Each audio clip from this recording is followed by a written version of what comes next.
ensure God power. Get everything you ever wanted and live the life of your dreams. The Master's Course. Copyright 2010 by Richard Lee McKim Jr. All rights reserved. Let the quest for knowing begin.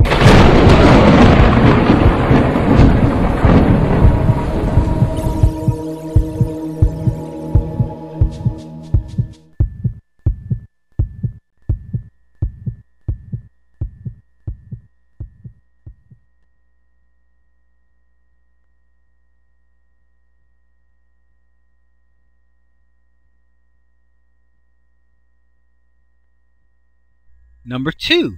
Star Trek holodeck characters as representations. Every single thing in our physical life experience is represented as physical, even though in reality it is only energy. This includes all life and all matter. The holodeck on Star Trek is similar in that it represents every single thing as physical when in fact it is just a hologram projected from the computer. That includes all life and all matter. There are people who are represented by the computer that look real and act real and even bleed if you cut them as if they were real. The holodeck computer projects matter such as a chair that not only looks real, but it can be sat on and used as if it were a real chair. But in the end, they are only streams of millions and millions of ones and zeros streaming by in the computer processor. While the images and representations on Star Trek's holodeck are fictional, they very closely represent how life really works. Of course, our representations aren't generated by a computer, but instead by a morphic resonant energy field that is invisible to our senses, but is more real than the physically represented projection that we experience. Now, let's go step by step, describing how the human representation system, called a body, actually works. The best way to visualize this is to think in terms of the holodeck on Star Trek, because it is the closest depiction of actual reality that I have seen. For those of you who haven't watched Star Trek: The Next Generation, I will fully explain the holodeck in detail, what it is and how it works. It is a room where the computer is able to project three-dimensional holographic images that are not only lifelike, but realistic in every way. This computer-generated environment or world can emulate any real world scene wanted by the computer operator. It can project everything from humans to mountains to buildings and cars and everything else you can imagine. These images are projected in such a way that a real person can walk through and amongst these images and depictions and interact with them in a very realistic way, as if they were real. They use the amazing capabilities of this holodeck for entertainment, education, and unusual experiments that they would never try in a real-world setting. In the next video example, you will see a segment of the Star Trek show that features the holodeck. Video example, Star Trek holodeck. What is this video about? In this video example, the holodeck has just been upgraded and improved by two little computer experts. The second in command, William T. Riker, played by Jonathan Frakes, visits the holodeck to check out and experience the new improvements.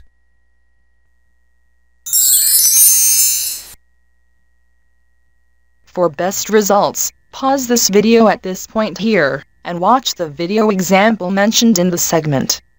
The links are located in the book chapter, and at the end of the book. If you are watching this online, you will find the link for this video example listed in the notes section. Then, after watching the associated video example, continue watching this video from here. He asked the computer to generate a jazz bar scene in New Orleans, Louisiana, for the year 1958. The jazz band suddenly appears from nowhere. He then asks for an audience, and finally selects a beautiful brunette who is to be his date in this fictitious environment. The band begins to play some music as the scene unfolds, and he gets to know this computer-generated woman. He speaks his now famous line, "What is a knockout like you doing in a computer-generated gin joint like this?" What does this example show, and what does it mean?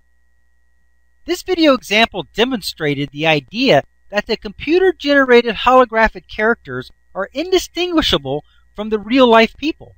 In the scene, it would be hard, if not impossible, to tell who is real and who is not.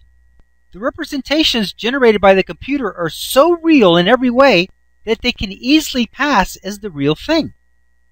We are so real in every way that we pass as the real thing. In fact, we are so realistic in every way that we even pass as the real thing to ourselves.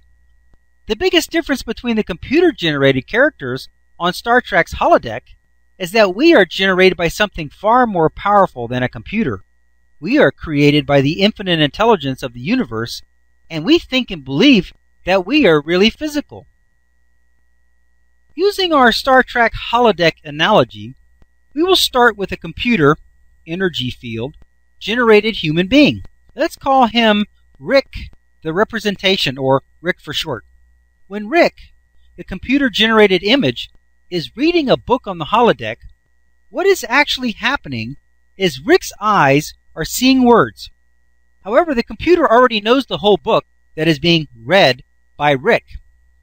In fact, Rick, at the energy level, already knows the whole book because the book is also generated by the same computer.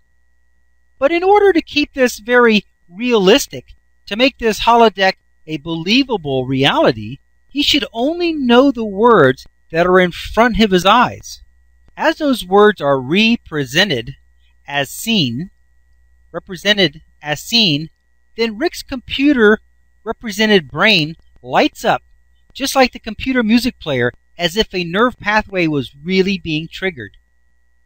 The visual cortex in the holodeck-generated character shows activity as if it is really seeing the book. But it is not. The whole scene is generated to be seamless and appear as if the representations are real. So every detail of the projection is realistic so that it is believable. But actually, this computer-generated and projected brain has not seen a thing. The eyes, like the brain and every other part of his body, are just a nice work of display art. It displays perfectly coordinated displays of activity and response that seem so real to us and make sense to our immersed thinking. This reminds me of a clear plastic engine model that my grandfather gave me when I was a kid. It was a V8 car motor that would actually turn and look like it was running. With the clear plastic, you could see inside the cylinders and see the pistons going up and down with little red lights to represent the spark plugs firing.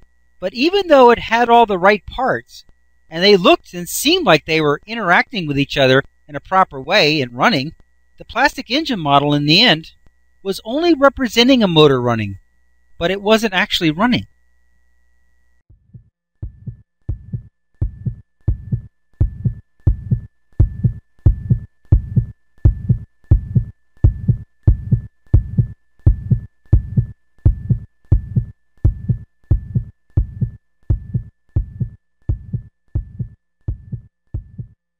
To continue, go to How to Use Your God Power, Chapter number 10, Segment number 3.